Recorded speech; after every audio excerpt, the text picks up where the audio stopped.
औज़ु बिल्लाहि मिनश्शैतानिर्रजीम बिस्मिल्लाहिर्रहमानिर्रहीम। First year physics के तमाम स्टूडेंट्स को खुशामदीद। मेरे बेटे मैं आज आपके सामने आपके एमसीक्यूज़ का पोर्शन जो सेक्शन ए है वो कुछ और एमसीक्यूज़ लेकर हाजिर हुआ हूँ जो मुझे लगे हैं, नज़र आए हैं और मैंने इम्पोर्टेंट समझकर आपसे डिस्कस किए हैं, इस उम्मीद के साथ कि आप लोग इनको वर्कआउट करेंगे, अपने जहन को खोलेंगे, अपने कॉन्सेप्ट्स को अच्छा बनाएंगे और बुक में सर्चिंग करेंगे जहां पर भी आपको कोई भी डाउट फील होता है और आप खुद सेटिस्फाई होंगे। उम्मीद करूंगा कि आपकी नज़रें अपने एग्जाम पर होंगी।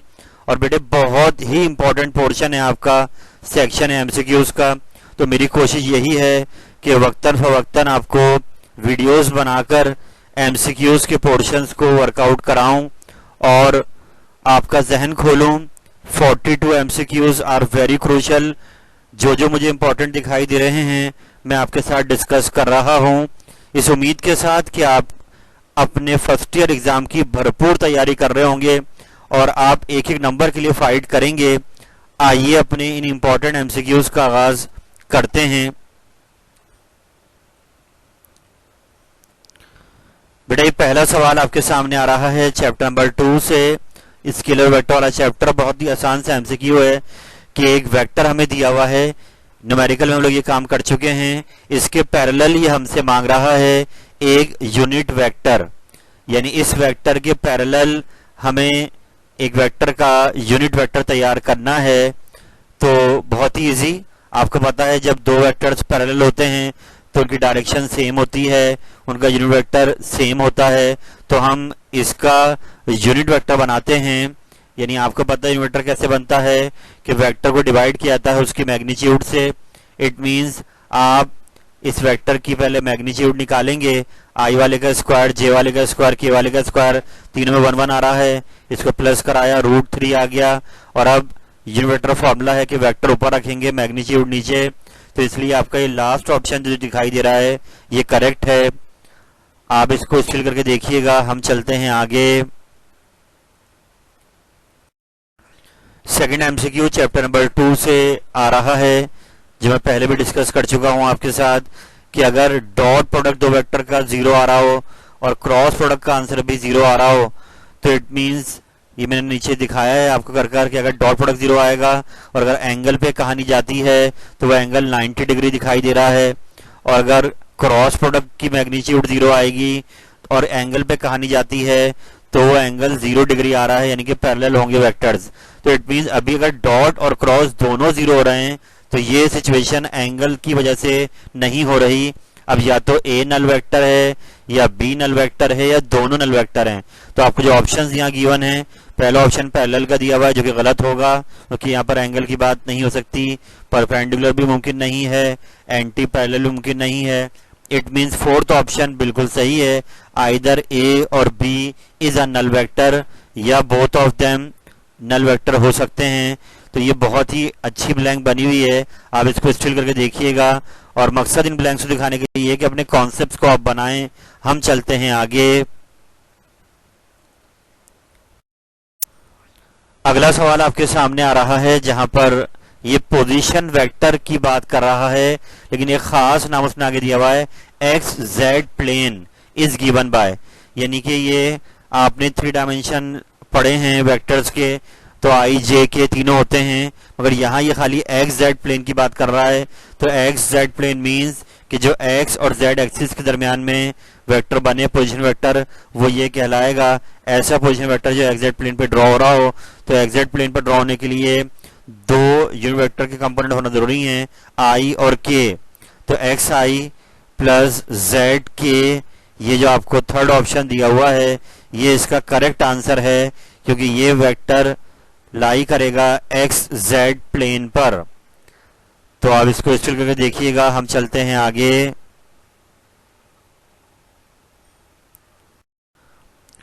अगला सवाल चैप्टर नंबर 4 से आ रहा है, प्रोजेक्टाइल मोशन। यहाँ ये आपसे कह रहा है कि जब प्रोजेक्टाइल अपनी ट्रेजेक्टरी के टॉप पॉइंट पर पहुंचेगा, अपने हाईएस्ट पॉइंट पर पहुंचेगा, तो उस पॉइंट पर उसकी एक्सेलरेशन कितनी होगी। तो याद रहे हमने ये पढ़ा है प्लेनेटरी मोशन का टॉपिक। हमें पता जब टॉप पर पहुंचते हैं उसकी स्पीड 0 हो जाती है, लेकिन जहां तक बात करते हैं एक्सेलरेशन की, तो ये एक्सेलरेशन ड्यू टू ग्रेविटी ये कांस्टेंट रहता है through out the motion of projectile. तो वैल्यू ऑफ जी रहेगा जब ये टॉप पर होगा एक्सेलरेशन, यानी कि जी चेंज नहीं होगा, स्मॉल जी ही एक्ट करेगा जब ये अपने टॉप पर पहुंच जाएगा। चलते हैं आगे।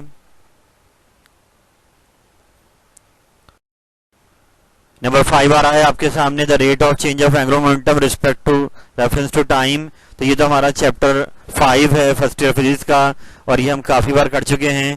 बस इस ब्लैंक को दिखाने का मकसद ये कि यहाँ पे टॉर्क है, लेकिन टॉर्क का नाम यहाँ लिखा हुआ नहीं है, बल्कि नाम लिखा हुआ है मोमेंट ऑफ फोर्स। तो याद रखें मोमेंट ऑफ फोर्स ये ऑल्टरनेट नेम है टॉर्क का, तो इसको याद रखना है। ऐसा ना कि इतनी आसान ब्लैंक आ जाए और आपने टॉर्क का नाम मोमेंट ऑफ फोर्स ना पढ़ा हो, तो इसको याद रखें। मोमेंट ऑफ फोर्स बोलें या टॉर्क बोलें एक ही बात है, यानी हमने लॉ पढ़ा है कि rate of change of angular momentum torque के बराबर होता है, तो इसलिए यहाँ पर moment of force is the correct option. चलते हैं आगे।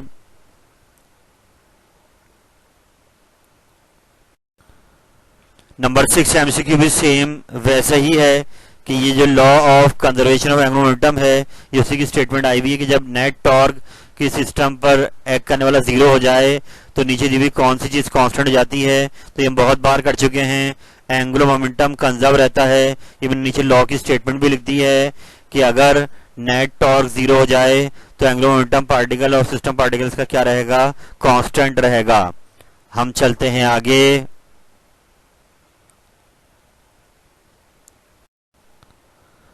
अगला सवाल आपके सामने आ रहा है, ये रिलेटेड है simple harmonic motion chapter number 8 से।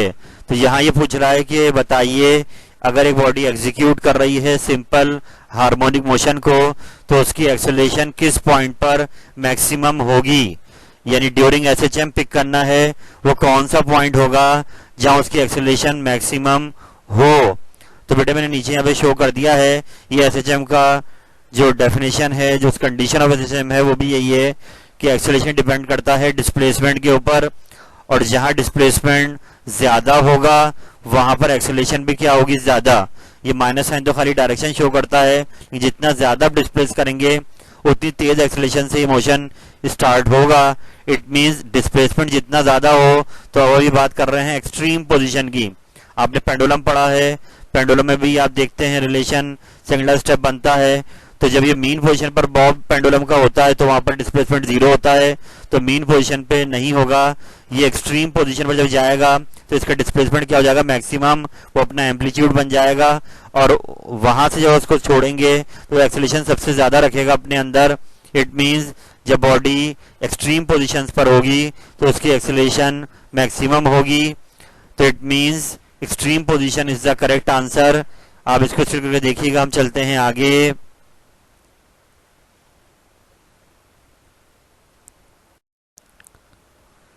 नेक्स्ट आ रहा है नंबर 8 आपके सामने, सिंपल पेंडुलम, जो कि रेडियो सिलेबस में शामिल है आपके। इसको हम कराची से मरी पे ले गए और आप पूछ रहे हैं कि उसके टाइम पीरियड पे क्या फर्क पड़ेगा। तो बेटा जैसे कि होता है कि आपको मरी जो है कराची से सतह समंदर से काफी हाइट पर है। इट मींस मरी पे जब पहुंचेंगे तो वहां पर वैल्यू ऑफ जी आपकी जो है ड्यू टू हाइट वेरिएशन जो एल्टीट्यूड की हो जाती है, कम हो जाती है। इट मीन स्मॉल जी आपका डिक्रीज हो जाएगा, कुछ कम हो जाएगा as compare to Karachi then at Murree. तो इट मीन जब वैल्यू ऑफ जी कम होगी तो टाइम पीरियड का इनवर्स रिलेशन है वैल्यू ऑफ जी के साथ, तो टाइम पीरियड आपका बढ़ जाएगा। वैल्यू ऑफ जी कम होने की वजह से टाइम पीरियड आपका मरी पे इंक्रीज कर जाएगा एज कम्पेयर टू कराची। हम चलते हैं आगे।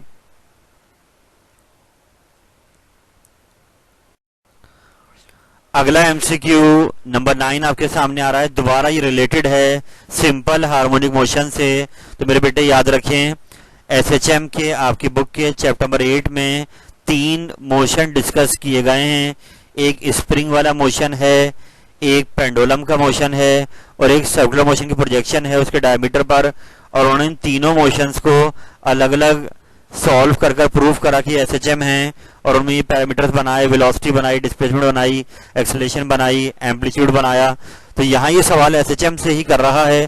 तो अगर किसी एक मोशन को भी डिटेल में लेके जाएंगे तो वो एसएचएम का ही मोशन कहलाएगा। तो यहाँ ये पूछ रहा है आपसे कि अगर एक ऐसा पार्टिकल जो एसएचएम कर रहा हो और उसकी वेलोसिटी v हो मीन पोजीशन पर, तो आप बताएं अगर हम उसके एम्पलीट्यूड को डबल कर दें और अब आप ये बताइए कि उसकी वेलोसिटी पर क्या फर्क पड़ेगा। यानी जैसे कि मीन पोजीशन वेलोसिटी उसकी मैक्सिमम होती है, तो यहाँ ये कह रहा है कि बताइए अगर हम उसके एम्पलीट्यूड को डबल कर दें तो अब उस वेलोसिटी जो पहले v थी उस पर क्या फर्क पड़ेगा। तो बेटे आपने परेशान नहीं होना है, आपकी बुक में ये एक टॉपिक है जिसमें ये वेलोसिटी डिस्कस कर रहा है सिंपल हार्मोनिक मोशन के। तो उसमें उन्होंने, क्योंकि ये अब यहाँ पे इस साल के लिए रेडियो सिलेबस में पेंडुलम को लिया गया है, तो अगर आप बुक को पढ़ेंगे अपने नोट्स को पढ़ेंगे तो वहाँ स्प्रिंग वाले मोशन में ये वेलोसिटी आगे बनाई गई है। यानी पाकिस्तान टॉपिक है पूरा है कि velocity, instantaneous velocity of particle executing SHM. तो उसमें ये इक्वेशन बी जो फॉर्मूला आप देख रहे हैं ये वहां बना है कि v equal to omega under root x not square minus x square. तो ये एक्स नॉट अंदर आप देख रहे हैं ये एम्पलीट्यूड कहलाता है, एक्स इसका डिस्प्लेसमेंट कहलाता है। तो वेलोसिटी मैक्सिमम कहाँ पे होती है, मीन पोजीशन पर होती है जहां पर डिस्प्लेसमेंट क्या होता है, जीरो। तो एक्स जीरो रखा हमने, तो ये आ रही है ओमेगा एक्स नॉट। तो अब ये जो फॉर्मूला आखिर में आप देख रहे हैं ये मैक्सिमम वेलोसिटी का फॉर्मूला है at mean position of a body executing SHM. तो अब अगर इसमें आप एक्स नॉट को देखें तो ये कहलाता है एम्पलीट्यूड। तो एम्पलीट्यूड अगर इस फॉर्मूले के हिसाब से डबल करेंगे तो वेलोसिटी भी क्या हो जाएगी, डबल। इट मीन इसका आंसर क्या आ जाएगा, 2v। यानी अगर हम एम्पलीट्यूड को डबल करते हैं एसएचएम के दौरान तो वेलोसिटी भी क्या हो जाएगी, डबल। आप इसको स्टिल करके देखिएगा। हम चलते हैं आगे।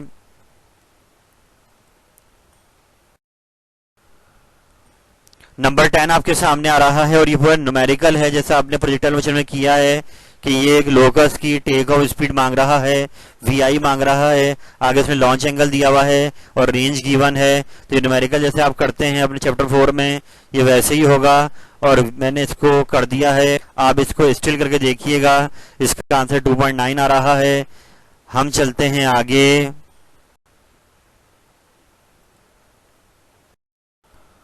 तो मेरे बेटे ये अगला सवाल आपके सामने आ गया है और ये पहले भी मैं डिस्कस कर चुका हूं।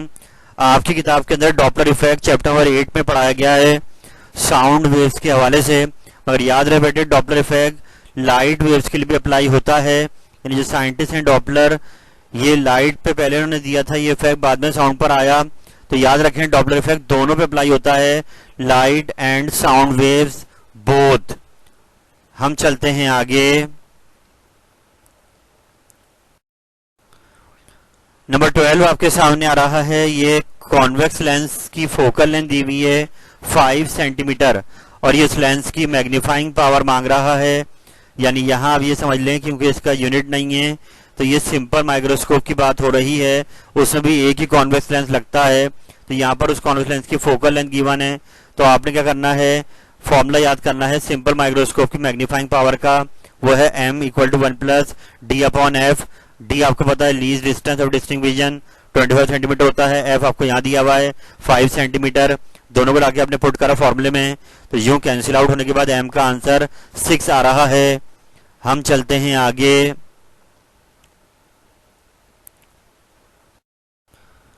अगला सवाल रिलेटेड है सेकंड पेंडुलम से, ये उसकी फ्रीक्वेंसी मांग रहा है। जैसा कि आपको पता है कि सेकंड पेंडुलम एक ऐसे पेंडुलम को बोलते हैं इसका टाइम पीरियड 2 सेकंड आता है, न्यूमेरिकल में आप देख चुके हैं। और frequency is the reciprocal of time period. तो आपने टाइम पीरियड यहाँ पे 2 रखा क्योंकि सेकंड पेंडुलम है, टाइम पीरियड 2 सेकंड होगा और 0.5 हर्ट्ज ये इसका थर्ड ऑप्शन करेक्ट है। चलते हैं आगे। मेरे बेटे नंबर 14 आपके सामने आ रहा है जो रिलेटेड है कंपाउंड माइक्रोस्कोप से। ये आपने इस साल के लिए बहुत ही अहम टॉपिक है, यकीनन याद कर लिया होगा और ये ब्लैंक आपको आसान लगेगी।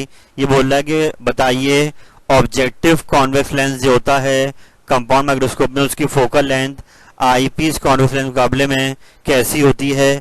तो डायग्राम में भी नजर आ रहा है कि ऑब्जेक्टिव लेंस का अपर्चर भी छोटा है और इसकी फोकल लेंथ भी क्या होगी, कम एज कंपेयर टू आईपीस। तो यहाँ पर क्या आ जाएगा, स्मॉलर देन आईपीस।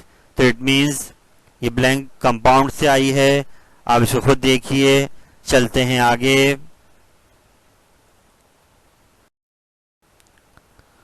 नंबर 15 आ रहा है, डायमेंशन मांग रहा है ग्रेविटेशनल कांस्टेंट जी की। तो जैसा कि आपको पता है कैपिटल जी की डायमेंशन हमने पहले भी निकाली है, स्मॉल जी के फॉर्मूले को अरेंज कर सकते हैं।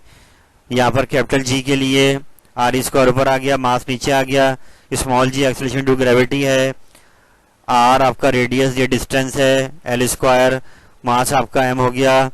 और सबको लाके जब पुट करा फॉर्मूले के अंदर, स्मॉल जी रख दिया, आर डिस्टेंस है, एल स्क्वायर मास ऊपर आके माइनस का हो गया, तो एम -1 एल क्यूब टी -2। तो ये जो ऑप्शन लास्ट में आपको दिया हुआ है ये ऑप्शन आपका करेक्ट है। हम चलते हैं आगे। मेरे बेटे अगला सवाल आपके सामने आ गया है, क्योंकि चैप्टर नंबर 7 से देख लें या चैप्टर 1 में देख लें कि कन्वर्जन है किलोवाट आर। किलोवाट आपका तो पावर का यूनिट, मगर वो आर टाइम का यूनिट है, इससे मल्टीप्लाई होकर वर्क का यूनिट बन रहा है। तो किलोवाट आर को कन्वर्ट करना है जूल में। तो जैसा कि हमने पहले भी देखा है किलोवाट मतलब 1000 वाट हो गए, आर मतलब 3600 सेकेंड हो गए, वाट इंटू सेकेंड ये जूल बन जाएगा। और आर को जब 1000 को आप 3600 से मल्टीप्लाई करेंगे तो 3.6 10⁶ जूल। इट मीन्स आपका थर्ड ऑप्शन करेक्ट है। चलते हैं आगे।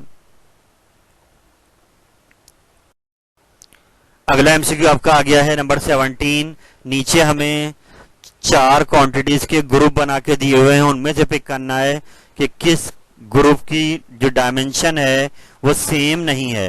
जैसे कि आप देखें पहला ऑप्शन वेलोसिटी स्पीड है, दोनों का फॉर्मूला एक ही, डिस्टेंस अपॉन टाइम, तो इनकी सेम होगी।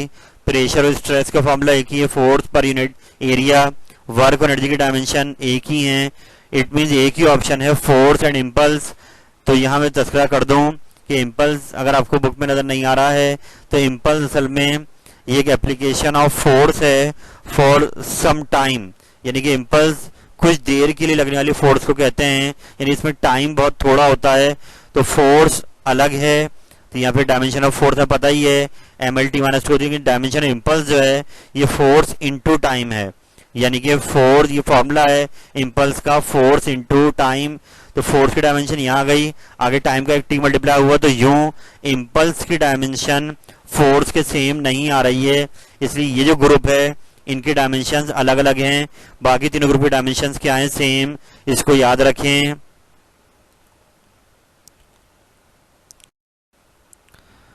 मेरे बेटे ये अगला सवाल आया कि डॉट प्रोडक्ट से रिलेटेड है कि 2 नॉन जीरो वेक्टर्स, ऊपर भी आप देख चुके हैं। अगर डॉट प्रोडक्ट जीरो होता है तो आपको पता है ये एक ही बार मुमकिन है कि अब यहाँ पर 2 वेक्टर नॉन जीरो लिए हुए हैं, दोनों वेक्टर नल वेक्टर नहीं है, तो इट मीन अब एंगल ही है जो इनको जीरो कर सकता है। तो डॉट के फॉर्मूले में कॉज आता है और कॉज 90 जीरो होता है। इट मीन्स इनका एंगल 90 डिग्री होगा जब भी इन दो वेक्टर्स का डॉट प्रोडक्ट क्या आ रहा है, जीरो आ रहा है। आप इसको स्प्लिट करके देखिए। हम चलते हैं आगे। बहुत ही इंटरेस्टिंग एमसीक्यू आया है सामने, आकर आप गौर करें। नंबर 19 जो दिया हुआ है वेक्टर से रिलेटेड है। यहाँ पर ए डॉट बी की मैग्नीट्यूड और ए क्रॉस बी की मैग्नीट्यूड दोनों की रिजल्ट सेम आ रहे हैं, यानी कि डॉट प्रोडक्ट की magnitude A B cos theta होती है, क्रॉस प्रोडक्ट की magnitude A B sine theta होती है। अब सवाल ये है कि ये किस एंगल पर दोनों रिजल्ट्स सेम हो जाएंगे, यानी ए और बी तो वेक्टर सेम ही हैं, लेकिन असल यहाँ गेम होगा कॉस थीटा और साइन थीटा की वैल्यूज का, कि वो जिस एंगल पर अपनी सेम वैल्यू देंगी उस एंगल पर ये दोनों साइड्स क्या हो जाएंगी, इक्वल। तो एज यू नो 45 का आप कॉस निकालें या 45 का साइन निकालें, 0.707 यानी 1/√2 आता है। और इट मीन अगर ए और बी दोनों सेम हैं तो ये साइन और कॉस लेने पर ही 45 का आंसर सेम आएगा, और यूं दोनों लेफ्ट और राइट साइड इक्वल हो जाएंगी 45 डिग्री के एंगल पर। आप इसको स्टिल करके देखिए।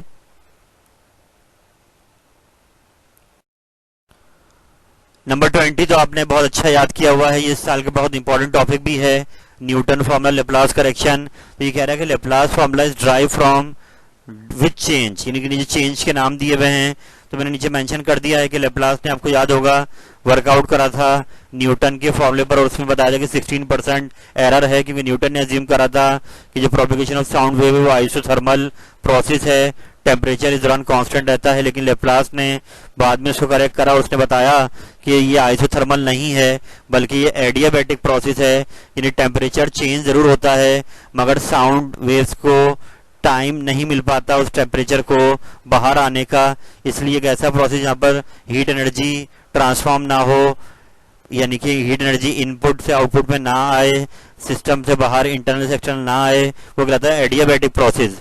तो लेप्लास का जो फॉर्मूला है वो एडियाबैटिक चेंज, जो कि गैमा आप देखते हैं ये रेशियो है CP/CV की, तो गैमा एक एडियाबैटिक वेरिएबल है, तो इसका आंसर आएगा एडियाबैटिक चेंज। चलते हैं आगे।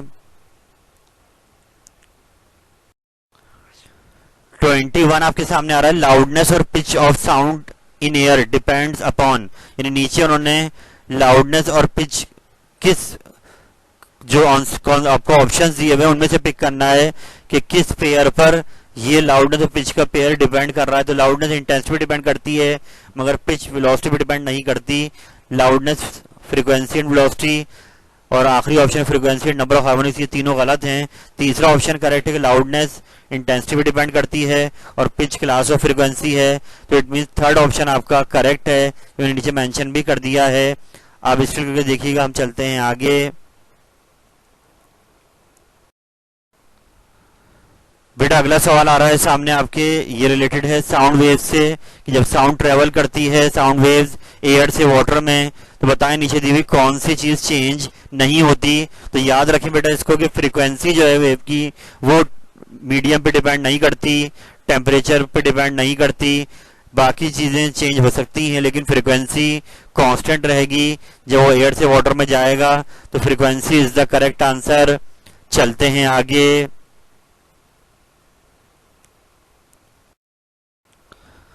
अगली बैंक रिलेटेड है पेंडुलम से दोबारा से। अगर पेंडुलम के बॉब को रिप्लेस कर दें और उसकी जगह पे मेटल बॉब की जगह पे लगा दें एक वुडन बॉब, यानी लकड़ी का बॉब लगा दें, तो बताएं उसके टाइम पीरियड पे क्या फर्क पड़ेगा। तो बेटा यहाँ पर मास चेंज होने से आपको पता ही है कि टाइम पीरियड का फॉर्मूला मास पे डिपेंड नहीं करता पेंडुलम का, तो टाइम पीरियड रिमेन्स कांस्टेंट।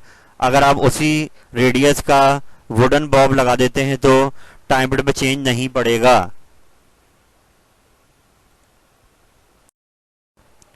24 पर आ गए हैं। एक प्रोजेक्टाइल यानी चैप्टर 4 से आ रही है। न्यूमेरिकल में भी आपने देखा है कि अगर इसको थ्रो किया जाए हॉरिजॉन्टली तो उसकी वेलोसिटी VIX कहलाती है। तो आपने उसको 20 मीटर पर सेकंड स्पीड से हॉरिजॉन्टली थ्रो कर दिया।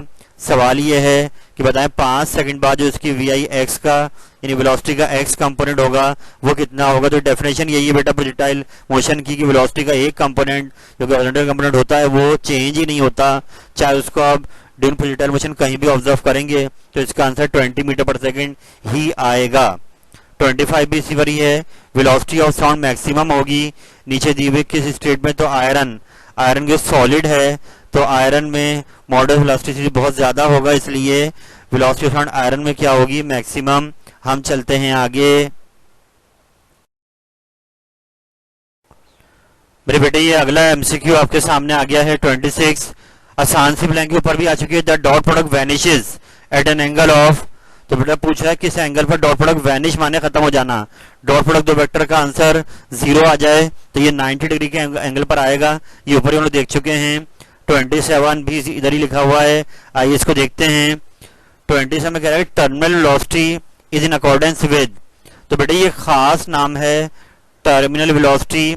ये रिलेटेड है फ्लूइड फ्रिक्शन से, कि जब कोई स्फेरिकल ऑब्जेक्ट किसी फ्लूइड में जो कि काफी हाईली डेंसर फ्लूइड होता है उसकी विस्कोसिटी ज्यादा होती है, जब वो उसमें आता है तो कुछ देर के बाद उसकी वेलोसिटी यूनिफॉर्म हो जाती है और वो वेलोसिटी कहलाती है टर्मिनल वेलोसिटी, और फिर वो इसी वेलोसिटी से मूव करता है उस फ्लूइड के अंदर। तो ये कह रहे हैं कि ये इन अकॉर्डेंस विद, ये किससे रिलेटेड है, तो यहाँ पर स्टोक्स लॉ जो एक फॉर्मूला है, ये चैप्टर 3 के लास्ट टॉपिक है फ्रिक्शन का। स्टोक्स ने एक फोर्स दी है जो फ्लूइड फ्रिक्शन की फोर्स है, F = 6 पाई ईटा RV। तो उसमें जो V आ रहा है वेलोसिटी वो होती है टर्मिनल वेलोसिटी जिसकी बात कर रहा है। तो ये स्टोक्स लॉ से रिलेटेड है। हम चलते हैं आगे। 28 आपके सामने आ रहा है। एस्ट्रोनॉमिकल टेलीस्कोप का फाइनल इमेज कैसा होगा। तो टेलीस्कोप भी इस साल का बहुत ही इंपॉर्टेंट टॉपिक है। तो बेटे इसमें आप देख सकते हैं कि इसके अंदर दो कॉन्वेक्स लेंस होते हैं। पहला कॉन्वेक्स लेंस अपने फोकस पर उस ऑब्जेक्ट का इमेज तैयार करता है जो इन्फाइनाइट डिस्टेंस पे रखा होता है, और फिर ये पॉइंट साइज इमेज आईपीस क्या कर देता है, थोड़ा सा मैग्नीफाई कर देता है। तो और ये आईपीस वर्क करता है लाइक सिंपल माइक्रोस्कोप, तो इसलिए इमेज कैसा होगा, वर्चुअल होगा और ऑब्जेक्ट के लिहाज से इन्वर्टेड होगा और इनलार्ज होगा। तो इसलिए मैंने लास्ट ऑप्शन को उठाया है, यानी ये ऑप्शन आपका करेक्ट है। चलते हैं आगे। मेरे बेटे अगला एमसीक्यू आपके सामने आ रहा है। सेम टॉपिक है, एस्ट्रोनॉमिकल टेलीस्कोप, और ये न्यूमेरिकल की तरह है। आपने इस टाइप का न्यूमेरिकल करा हुआ है कि हमें उसकी मैग्नीफाइंग पावर दी हुई है टेलीस्कोप की, वो आपको गिवन है 8, एम दिया हुआ है 8। तो मैंने नीचे सॉल्व किया, एम का फॉर्मूला था F/FE, तो एम को 8 रख दिया, न्यूमेरिकल की तरह इसको अरेंज कर लिया। और ऐसी हमें दोनों लेंसेज की सेपरेशन दी हुई है 54। अब इसका यूनिट कुछ भी हो सकता है, सेंटीमीटर, तो यहाँ पे का यूनिट नहीं लगा हुआ, तो हम इसको सॉल्व कर लेते हैं। 54 रखकर FO + FE ये इसकी लेंथ का फॉर्मूला है, और हमने फिर ऊपर से वैल्यू लाकर नीचे रखी, और यूँ सॉल्व कर आई पीस की फोकल लेंथ आ रही है 6 और ऑब्जेक्टिव की आ रही है 48। आप इसको करके देखिएगा, तो पहले ऑब्जेक्टिव की लिखनी है, तो मैंने 48 पर लिख दिया, (6), यानी कि सेकंड ऑप्शन आपका करेक्ट है। आप इसको स्टिल करके देखिएगा। हम चलते हैं आगे। बेटा अगला सवाल तो पहले भी डिस्कस हो चुका है, यंग डबल स्लिट से रिलेटेड है। आपने फ्रिंज स्पेसिंग का फॉर्मूला पढ़ा है λ/d, जिसमें d जो है दोनों स्लिट और स्क्रीन के दरमियान सेपरेशन है, और Δy उसकी फ्रिंज स्पेसिंग है। तो यहाँ ये कह रहा है आपसे कि अगर हम इस सेपरेशन को इंक्रीज करें, डिस्टेंस को बढ़ाएं स्लिट और स्क्रीन का, तो हम d को बढ़ा रहे हैं, तो फ्रिंज स्पेसिंग क्या हो जाएगी, कम, तो डिक्रीज द करेक्ट आंसर। हम चलते हैं आगे। बेटा अगला सवाल आ गया 31। ये भी पहले हम कर चुके हैं कि वो क्वांटिटी जो कि एंगुलर एक्सेलरेशन प्रोड्यूस करती है वो टॉर्क कहलाती है, मगर टॉर्क का ऑल्टरनेट नेम होता है मोमेंट ऑफ फोर्स। तो ये टॉर्क भी आ सकता है, मोमेंट ऑफ फोर्स भी आ सकता है, करेक्ट आंसर है। चलते हैं 32 पर। To improve the jumping record the long jumper should jump at an angle of, तो बड़े रिलेटेड है प्रोजेक्टाइल मोशन से। आपने पढ़ा है कि 45 डिग्री के एंगल पर उसकी रेंज सबसे ज्यादा होती है, तो अगर उसको लॉन्ग जंप करनी है तो अगर वो 45 के एंगल पर जंप करेगा तो वो ज्यादा डिस्टेंस कवर करेगा ऑन एक्स एक्सिस। हम चलते हैं आगे। नंबर 33 बड़ी इंपॉर्टेंट ब्लैंक आ रही है बेटे, कि ये रिलेटेड है इंक्लाइंड प्लेन से, जो कि इस साल आपके सिलेबस में शामिल है। मगर मेरे बेटे यहाँ पे सिचुएशन जरा समझिएगा कि आपका ये जो ऑब्जेक्ट है, यहाँ ये कह रहे हैं कि when a body moves up, ये बॉडी आपकी ऊपर जा रही है on a rough inclined plane. ये इंक्लाइंड प्लेन फ्रिक्शन लेस भी नहीं है, बल्कि ये फ्रिक्शन वाला इंक्लाइंड प्लेन है। तो बताना ये कि इस बॉडी पे कितनी फोर्सेस एक्ट कर रही होंगी। तो बेटे आप इंक्लाइंड प्लेन की डायग्राम मैंने सामने ये शो करी है, ये अपवर्ड वाली डायग्राम है कि इसमें ऊपर कोई इंजन है जो बॉडी को ऊपर लेकर जाएगा। तो अब इसमें ये पूछ रहा है कि इस वक्त इस बॉडी पर कितनी फोर्सेज एक्ट कर रही होंगी। तो जैसा कि आपको पता है कि यहाँ पर अगर ये ऊपर जाएगा तो एक फोर्स इंजन लगा रहा होगा जो कि इसमें एक्सेलरेशन क्रिएट करेगा, जबकि नीचे हम बात करें तो हमने वेट को रिजॉल्व करा दो कंपोनेंट में, तो mg cos थीटा वो रिएक्शन वाली फोर्स से कैंसिल हो जाएगा, mg sin थीटा नीचे की जानिब होगा। और क्योंकि ऊपर जा रहा है, प्लेन आपका रफ है, तो फ्रिक्शन एक्ट करेगी अपोजिट टू मोशन। तो इट मींस दो फोर्सेज नीचे एक्ट करेंगी, gravitational force mg sin theta और फ्रिक्शनल फोर्स नीचे, और ये इंजन वाली फोर्स ऊपर। तो इस वक्त तीन फोर्स ऐसी हैं जो इस ऑब्जेक्ट पर एक्ट करेंगी। ये दो फोर्सेस क्या हो जाएंगी, बैलेंस और कैंसिल आउट। तो टोटल 3 फोर्सेस यहाँ पर एक्ट कर रही हैं। आप इसको स्टिल करके देखिएगा। हम चलते हैं आगे। 34 आया कि प्रोजेक्टाइल की मैक्सिमम रेंज है 20 मीटर, और आपको पता है मैक्सिमम रेंज कब आती है, उसको प्रोजेक्ट करते हैं 45 डिग्री के एंगल पर, उसकी वेलोसिटी भी है। अब वो कह रहे हैं कि अगर उसको प्रोजेक्ट किया जाए 15 डिग्री के एंगल पर विद सेम वेलोसिटी, उतनी वेलोसिटी। तो मैं आपको याद दिलाऊंगा बच्चों कि आपने न्यूमेरिकल किया था जहां पर एक बॉल को थ्रो किया गया था और फिर सेम हाइट पे कैच किया गया। फिर उसी न्यूमेरिकल में एक पार्ट और था जहां पे वो कह रहे थे कि half of the maximum range cover करे तो किस एंगल पे प्रोजेक्ट करना होगा, तो उसका आंसर नियरली 14.9 आया था, यानी 15 डिग्री। तो इस एमसीक्यू तवज्जो इसको याद कर लें कि 15 डिग्री पर मैक्सिमम रेंज का हाफ मिलेगा। तो मैक्सिमम रेंज हमारी 45 एंगल मिलती है, वो यहाँ 20 मीटर दी हुई है, और अगर 15 प्रोजेक्ट करेगा तो 20 का आधा क्या हो जाएगा 10 मीटर, इसलिए 10 मीटर आपका करेक्ट ऑप्शन है। 35 पर आते हैं, इसी पेज पर है वैल्यू ऑफ कैपिटल जी किसने पहली बार एक्सपेरिमेंटली डिटरमाइन करी, तो लॉरेल कैवेंडिश इनका नाम है, इसको याद रखें। चलते हैं आगे।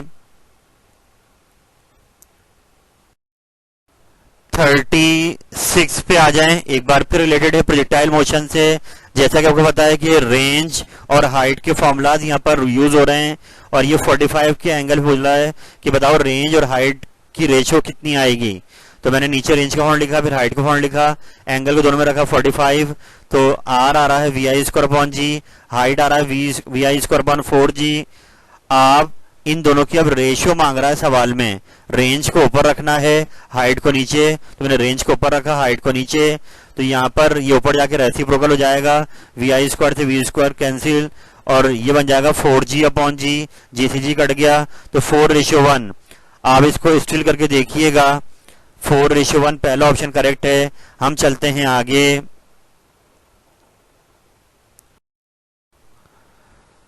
थर्टी सेवन सामने आ गया, सेंटर ऑफ अर्थ पे जो हम कई बार कर चुके हैं, वैल्यू ऑफ जी क्या हो जाएगी 0।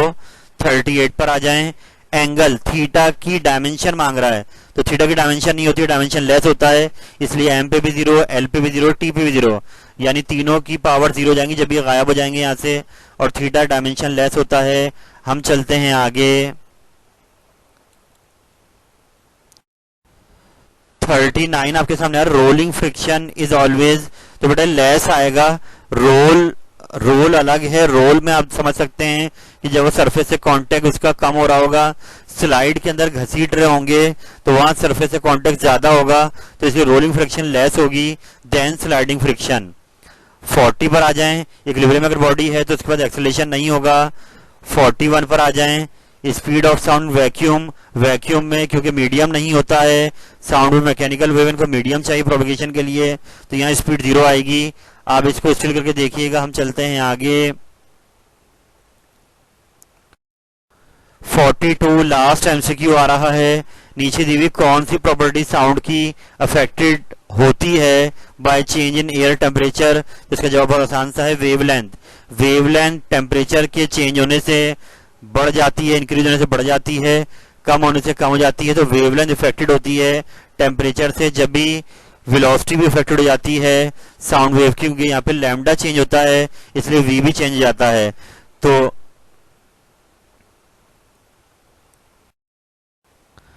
अल्हम्दुलिल्लाह रब्बिल आलमीन, मैंने आपके सामने मेरे बेटे कुछ एमसीक्यूज मुझे ऐसे दिखे जो थोड़े से चेंज लगे, उनको मैंने आपके सामने डिस्कस करा है। लेकिन मैं ये बात जरूर बोलूंगा कि आप इन एमसीक्यूज से एक स्टाइल को समझें।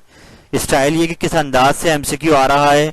आपके 42 एमसीक्यू में यकीनन एग्जाम में 3 से 4 एमसीक्यूज थोड़े से ऐसे होंगे जो आपके लिए थोड़े से मुश्किल लगेंगे, लेकिन वो इंशाल्लाह आसान हो सकते हैं अगर आप इन डेज में वर्किंग करें और इसके स्टाइल को समझें और फिर इस अंदाज को यूं परखें कि आप ये ब्लैंक चेंज होके भी आ सकती है, तो जो उसके बाकी ऑप्शंस हैं वो भी ट्रू हो सकते थे अगर माइनर सा चेंज उस सवाल में हो जाता।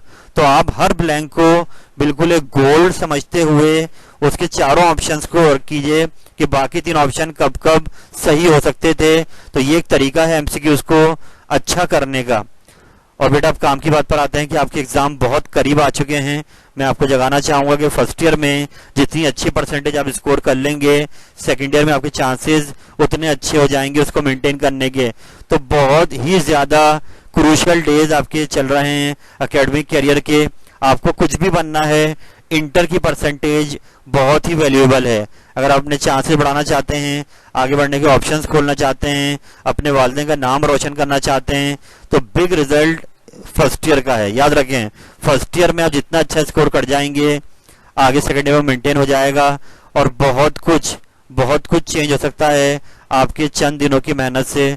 तो मैं यही उम्मीद लगाऊंगा आपसे बेटा कि अपने वालिदैन के इस ख्वाब को जिन्होंने आपके लिए देखा है आप उसको शर्मिंदा ताबीर करेंगे और एक भरपूर एफर्ट करेंगे जागती आंखों के साथ और अपने मैक्सिमम वर्कलोड को कम कर लीजिए अपने एग्जाम आने से पहले। ये जो डेज चल रहे हैं अपने फिजिक्स की तैयारी अच्छी करें, ताकि जब एग्ज़ाम का आपका गैप मिले तो आप उसमें अच्छे तरीके से उसको रिपीट कर लें और आपका लोड बिल्कुल ख़त्म हो जाए। तो मैं उम्मीद करूँगा कि आपने टाइम को ज़ाया नहीं कर रहे होंगे। अल्लाह ताला आपका हामी नासिर हो। फ़ी अमानिल्लाह। अल्लाह हाफिज़।